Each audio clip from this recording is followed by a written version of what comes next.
Also joined, in addition to Sharifa Gokadus in Gaza City, by Dr. Mads Gilbert, a Norwegian doctor providing medical assistance in Gaza, recently submitted a report to the UN on the state of the Gaza health sector this year.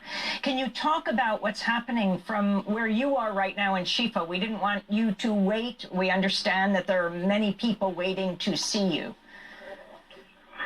Yes, I have unfortunate and breaking news to you in the United States. About 10 minutes ago, Israeli tanks shelled the hospital, Al-Aqsa Hospital in Deir Balah, which is in the middle zone of Gaza.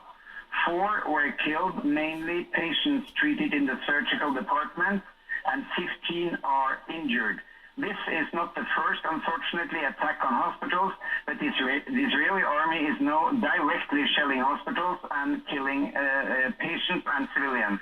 This, of course, is in violation of all international rules, and it is completely incomprehensible for me why the Israeli army is not stopped when they attack hospitals, ambulances, and civilian population. This has to stop, and Mr. Obama has to step up and say enough is enough now. Dr. Gilbert, the ground invasion started on Thursday. What kinds of injuries have you been seeing since then?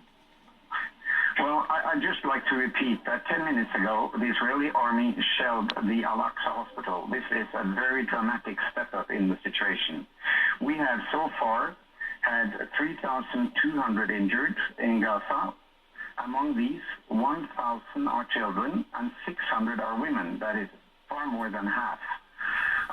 515 have been killed, among them 120 children and 50 women. The types of injuries that we're seeing now, and the hospital is again being crowded in the emergency with new attacks, are shrapnels, blast injuries, burns, and what you can see from artillery shell bombing. Lots of children still. I had a bleach hope that it would be a quiet morning. That has not been fulfilled. It's been very hectic, and the ambulances keep running in. However, the worst night so far was the Shaya night, the night before yesterday, when the hospital received at least 400 injured and 73 dead. This was truly a massacre, and the injuries were just horrible, as your correspondent just mentioned. Children came in without heads and totally dismantled by the shelling of the residential areas. Dr. Mads Gilbert, you came in from Norway to help the people of Gaza. Secretary of State John Kerry has just called on your foreign minister to help to negotiate a ceasefire. Apparently he's flying, I believe, to Egypt. Can you talk about the significance of this and Norway's role, your country's role?